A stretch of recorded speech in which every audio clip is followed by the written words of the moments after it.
سبيل الدموع سبيل مريح تنهدى يا صاحي كي تستريح.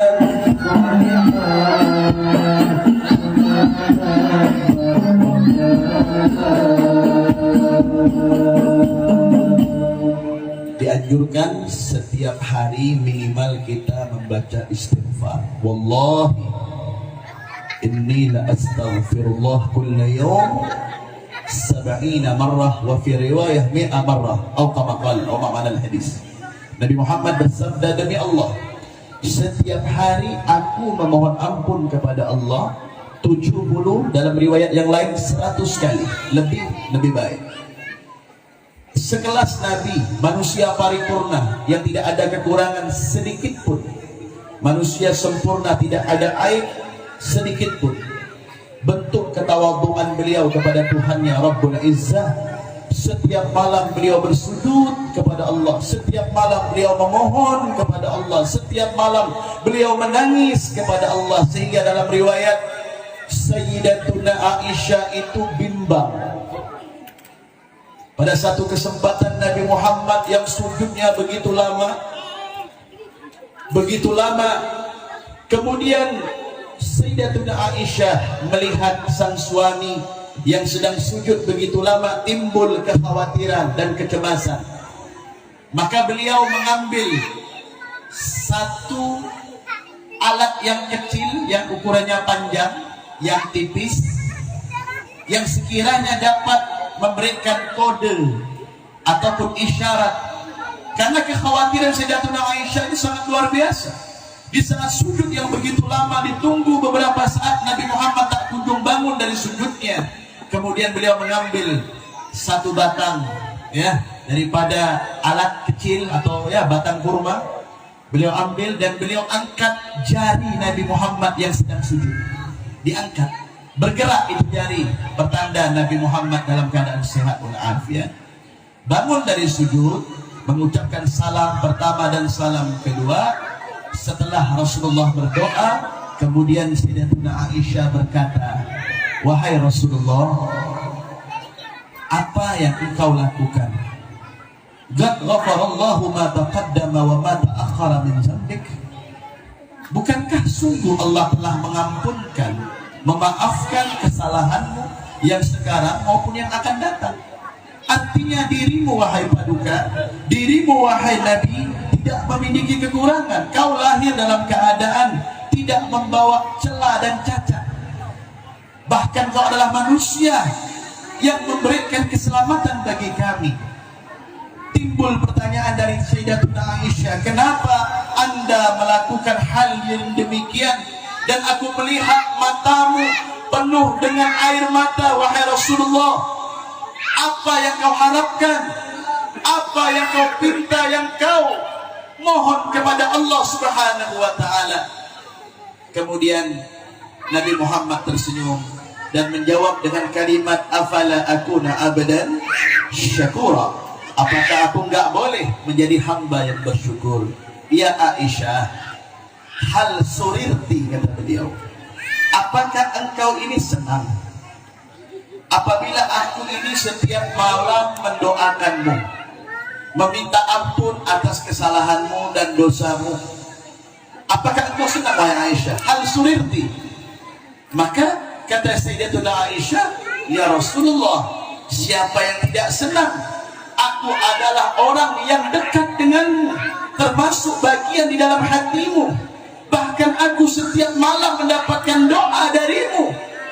Bagaimana aku tidak senang ya Rasulullah? Wa kadzalik, kata Rasulullah, begitu juga doa, kata Nabi Muhammad, yang aku sampaikan setiap malam untuk dirimu, ini juga aku sampaikan untuk seluruh umatku. Jadi Nabi Muhammad ini, Bapak Ibu, sebelum kita ini lahir, sebelum adanya kita, Nabi Muhammad telah memohonkan ampun atas dosa-dosa kita. Bayangkan apa yang disampaikan oleh Nabi.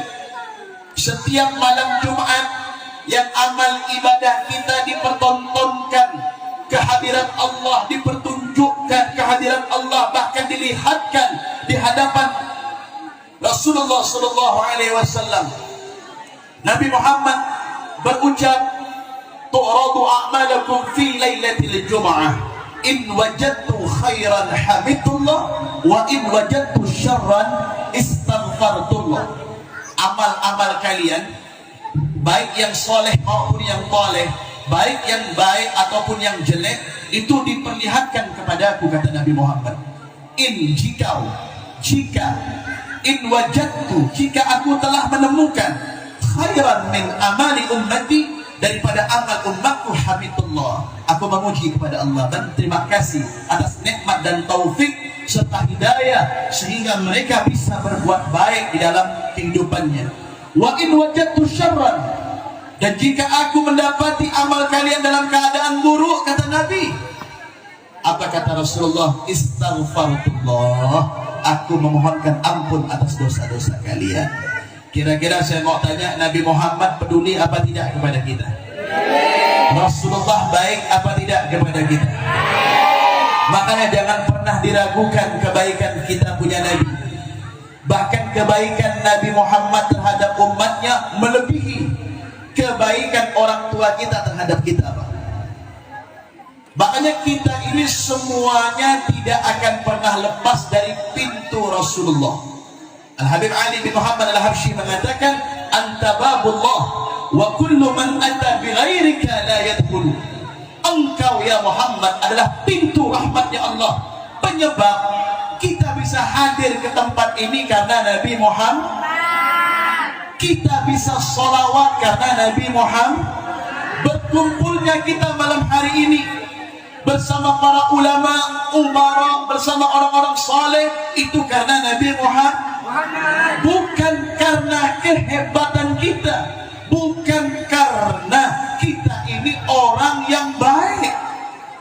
Umat Nabi Muhammad ini, Pak, ya, atau orang seperti saya lah, saya contohkan, tidak usah banyak orang. Orang seperti saya dihormati. Turun mobil dibuka, sendal dirapikan, kemudian disambut dengan tola'al. Apakah Habib Fahmi orang baik? Belum. Ingin menjadi orang baik dan ingin menjadi orang soleh. Kenapa demikian? Kok bisa diperlakukan seperti itu, Beb? Karena semuanya ada mencontohi daripada Nabi, menggunakan atribut yang digunakan oleh Nabi, imamah, jubah. Bukan karena saya orang hebat atau orang alim seperti beliau-beliau ini, tetapi karena kita mencontohi daripada Nabi Muhammad sallallahu alaihi wasallam. Dan yang kedua, karena aib kita masih ditutup oleh Allah Subhanahu wa ta'ala. Kira-kira kalau Habib Fahmi datang ke sini pakai celana jin, koyak, anting-anting, diterima apa tidak? Ente kebayang nggak kalau Habib Fahmi pakai anting-anting, pakai celana jeans? Jangan ente bayangkan, stres ente. Nggak akan mungkin. Kenapa? Karena tidak ada contoh yang diajarkan oleh Nabi Muhammad. Paham? Nah, makanya kita ini semua karena Nabi Muhammad. Nabi Muhammad itu di dalam kitab Maulid Tiba itu diceritakan, Syekh Abdul Rahman Ad-Dibai menceritakan, di saat Allah Subhanahu wa ta'ala telah membagi daripada sepertiga umat beliau, Allah telah membagi daripada sepertiga hamba-hambanya, di sepertiga yang terakhir malaikat ini bertanya kepada Allah, ya, fayaquluna ya Rabbana wajadnahum asrafu ala anfusihim wa wajadna a'malahum min al-dhunubi ka'amthalil jibal. Allah memerintahkan para malaikat untuk memeriksa dari tiga golongan ini, golongan yang terakhir. Golongan yang pertama dia sudah aman karena dia bertaubat. Golongan yang kedua dia sadar diri, ya kan? Golongan yang pertama karena kelompoknya Nabi dan syuhada aman, masuk surga tanpa hisab. Golongan yang kedua ini golongan yang banyak dosa tetapi dia minta ampun dan diampunkan oleh Allah.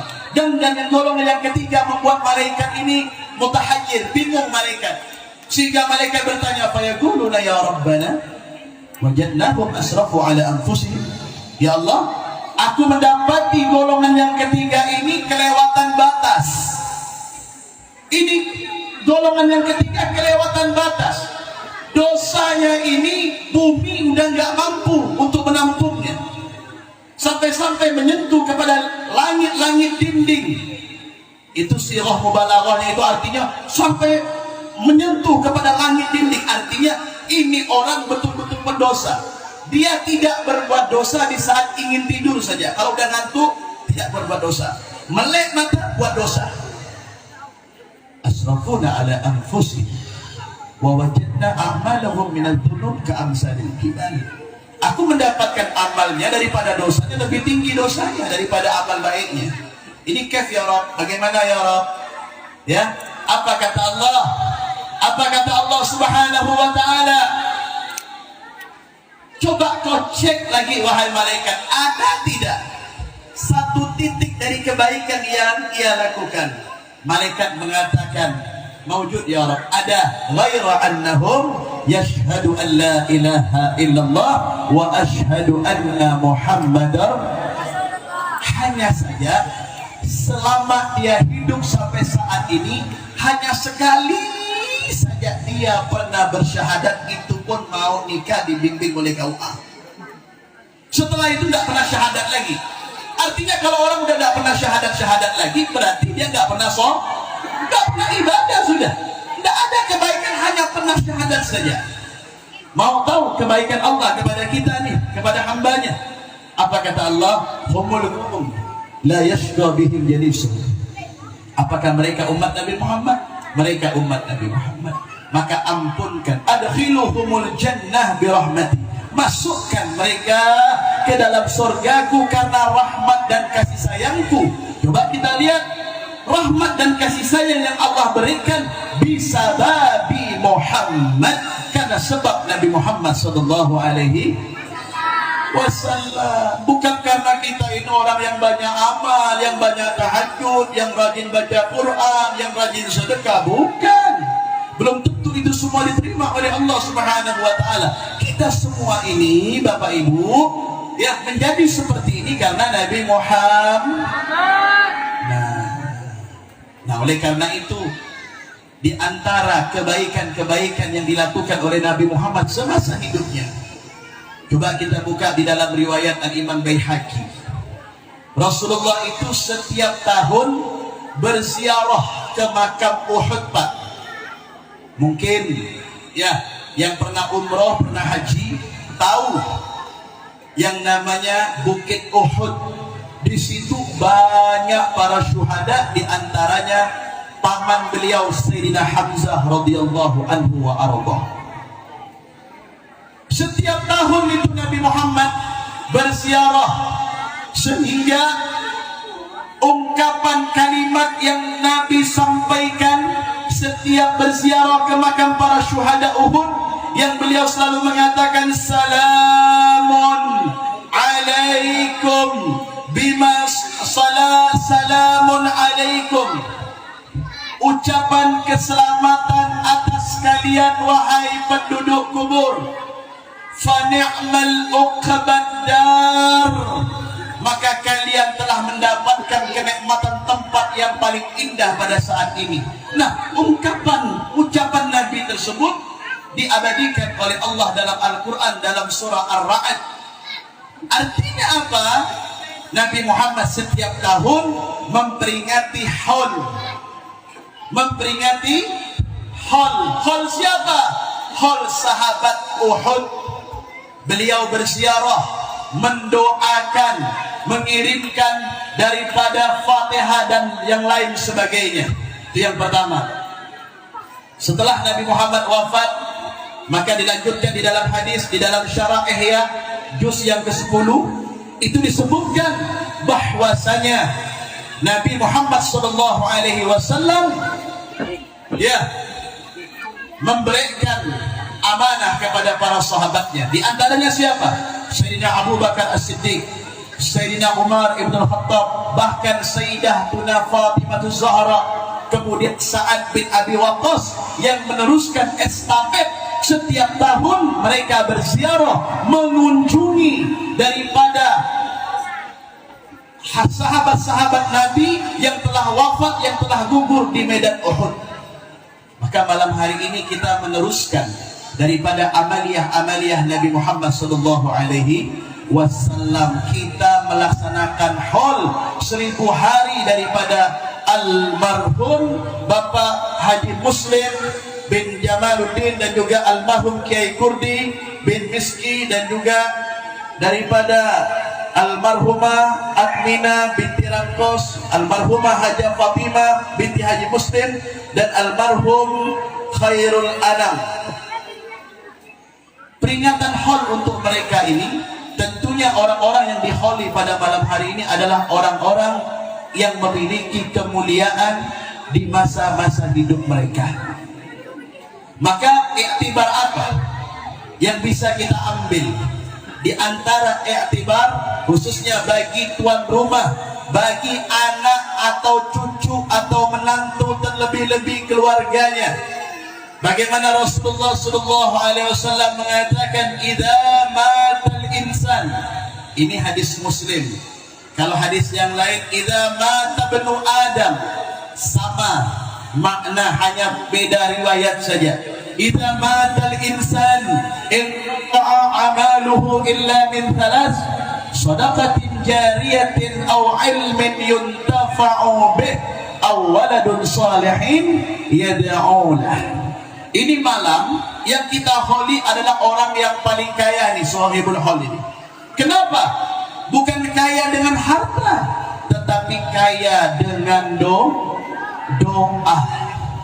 Ini semua mendoakan para almarhumin pada malam hari ini. Ucapan yang keluar, Allahumma ighfir laha, Allahumma ighfir lahu, Allahumma ighfir lahum, mendoakan mereka semuanya. Makanya mereka berbahagia di alam kubur ini. Habib, Kiai, kenapa kita harus mendoakan orang-orang yang telah wafat?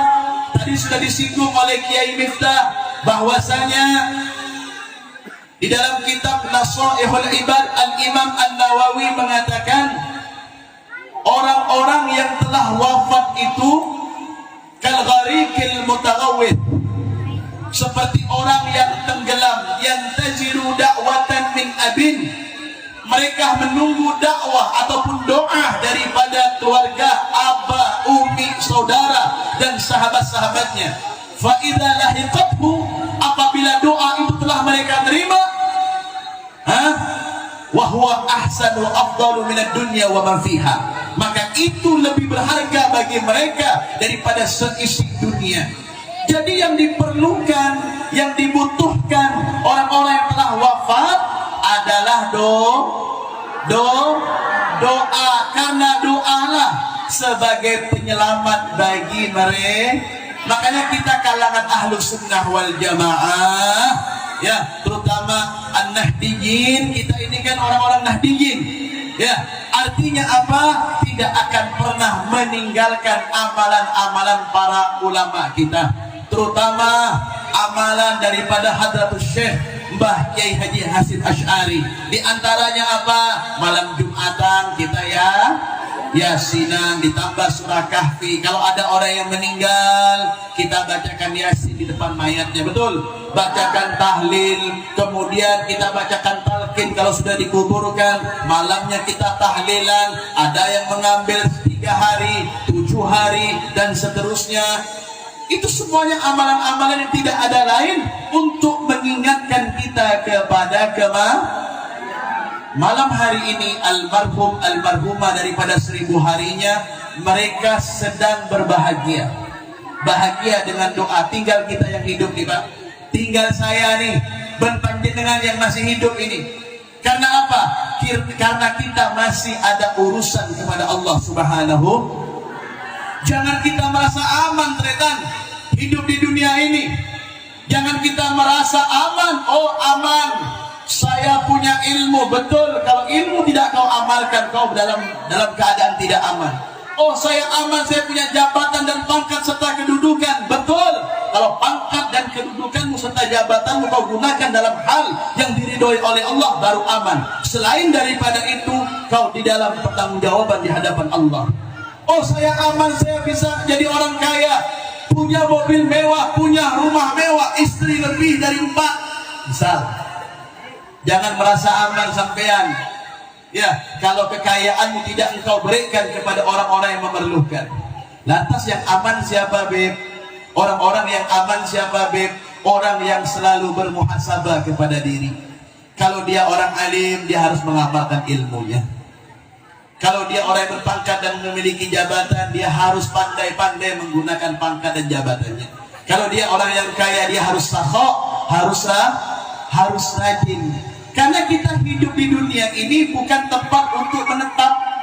Ya, makanya Sahibu Basaudan, Al-Imam Abdullah bin Ahmad Basaudan, mengutip daripada kalam Al-Habib Abdullah bin Husain bin Tahir.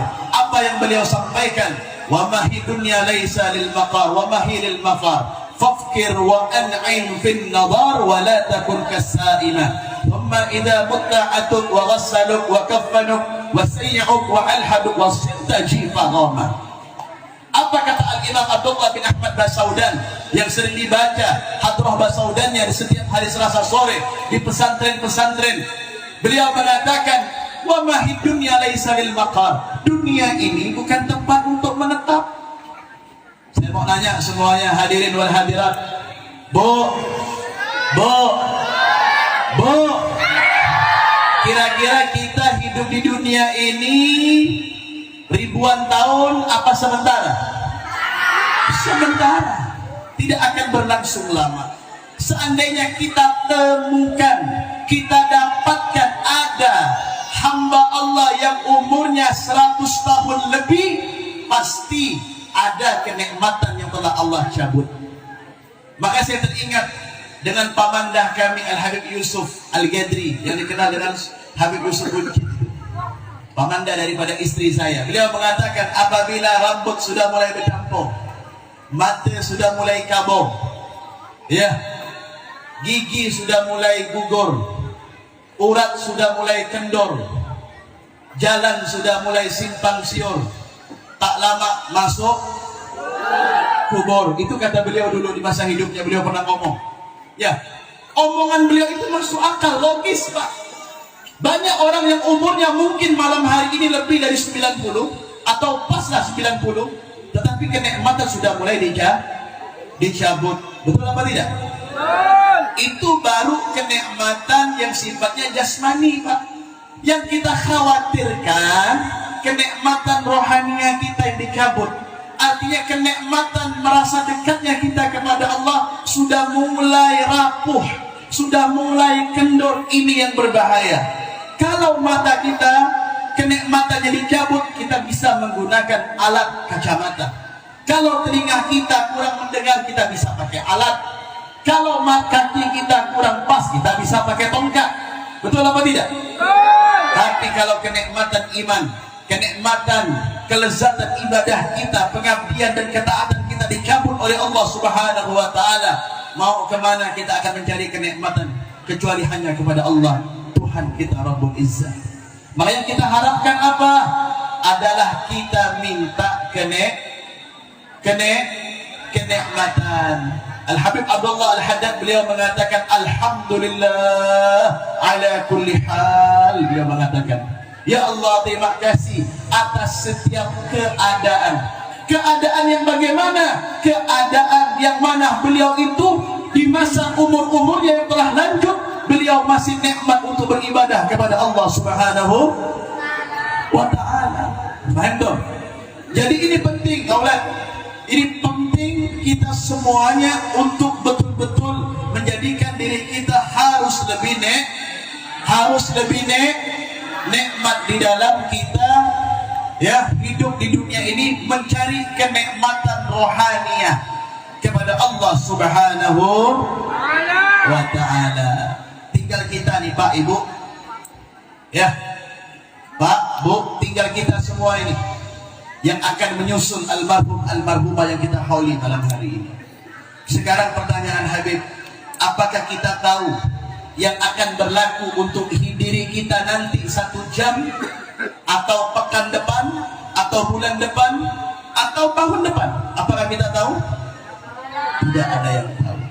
Makanya kata Habib Abdullah Al-Haddad di dalam kitab An-Nasaihud Diniyah wal Wasaya Al-Imaniyah, beliau melazimkan kepada kita untuk selalu berbuat yang baik walaupun kecil. Ya, untuk selalu berbuat yang baik walaupun sifatnya kecil, apalagi yang besar seperti sholat, baca Quran, itu yang besar. Yang sifatnya mungkin dianggap remeh oleh manusia, seperti apa? Seperti kita membantu orang, melihat ada di jalan ada serpihan beling paku, kita ambil, kita masukkan ke dalam bak sampah agar kendaraan motor, mobil ataupun kaki tidak terkena daripada beling ataupun paku. Ini adalah amal soleh yang dapat membantu kita. Itu yang gara-gara itu yang menjadi penyebab, ya, menjadi penyebab apa? Kita mungkin dimasukkan oleh Allah di dalam surga. Dan yang terakhir, pesan Habib untuk tantretan semuanya, ya, bahwasanya kita tahu keadaan sekarang ini, Bapak Ibu, saudara-saudara kita yang ada di Palestina, khususnya di kota Gaza, ini berita sudah booming, Pak. Ya, ini berita dunia, hampir seluruh negara mengetahui, betul? Jangan pernah di dalam hati panjenengan tidak ada kecemburuan. Maksudnya kecemburuan gimana, Beb? Kira-kira saya mau nanya ke sampean dalam hal yang kecil saja. Kalau seandainya keluarga kita disakiti orang, kita terima apa tidak? Tidak. Jawab yang kompak, terima apa tidak? Tidak. Dalam lingkungan rumah yang kecil. Bagaimana ini di kota Gaza, di Palestina, ribuan umat muslim yang satu akidah, yang bersyahadat, yang bertauhid sama dengan kita, mereka terintimidasi, mereka terisolasi, mereka dalam keadaan genting, dalam keadaan ketakutan, anak-anak dalam keadaan ketakutan, para perempuan-perempuan dalam keadaan ketakutan, orang-orang tua dalam keadaan mereka diintimidasi. Kira-kira nih, bagaimana perasaan sampean? Saya mau nanya kepada ibu-ibu, gimana perasaan sampean di saat melihat ada tontonan di media, di HP, di televisi, saudara-saudara kita dianiaya, saudara-saudara kita dibombardir, saudara-saudara kita diperkosa, saudara-saudara kita dibunuh, anak-anak kecil diperlakukan yang tidak pantas, perempuan-perempuan diperlakukan tidak pantas. Kira-kira sampai terima apa tidak? Jawaban orang beriman, Habib, saya tidak terima. Tapi kalau ada orang yang mengatakan, apa urusan saya? Yang perang negara Gaza, kok saya yang sibuk? Maka kau pertanyakan keimananmu kepada Allah. Jangan sampai dalam hati panjenengan bertentangan dengan hadis Rasulullah, riwayat Al-Imam Anas ibn Malik dari Bukhari dan Muslim. Apa kata Rasulullah? Hadisnya sedikit tapi memiliki makna yang sangat luas. Apa kata Rasulullah? La yu'minu ahadukum hatta yuhibba li akhihi ma yuhibbu li nafsihi. Ini hadisnya sering disampaikan. Saat inilah kita mengamalkan ini hadis. Apa kata Rasulullah? La yu'minu ahadukum, tidak dianggap beriman. Ada syaratnya di situ. Kalian belum dianggap beriman hatta sampai yuhibbu li akhihi ma yuhibbu li nafsihi. Yuhibba li akhihi ma yuhibbu li nafsihi. Sampai kau mencintai saudara-saudaramu yang seiman kepadamu sebagaimana kau mencintai dirimu sendiri. Artinya apa? Kita harus peduli. B, saya tidak terima dengan perlakuan orang-orang Israel di sana, Habib, dengan saudara-saudara kami yang di kota Gaza. Lantas kami mau ke sana gimana, Habib? Apakah kami harus perang? Apakah kami harus memikul senjata? Apakah kami harus berjuang? Setidak-tidaknya kalau itu yang tidak kita dapat bisa lakukan, ada dua. Yang pertama, mon panjenengan beda obeng, oning obeng, PC, mon beda PC nyumbak. Kalau ada organisasi-organisasi Islam yang mengajak untuk nyumbang bantu Palestina, sudah bantu. Semua panjenengan setidak-tidaknya mengurangi beban mereka. Habib sobung obang Habib, tak sobung Habib. Saya nggak ada kerjaan Habib, saya tidak punya apa-apa. Allah berikan modal.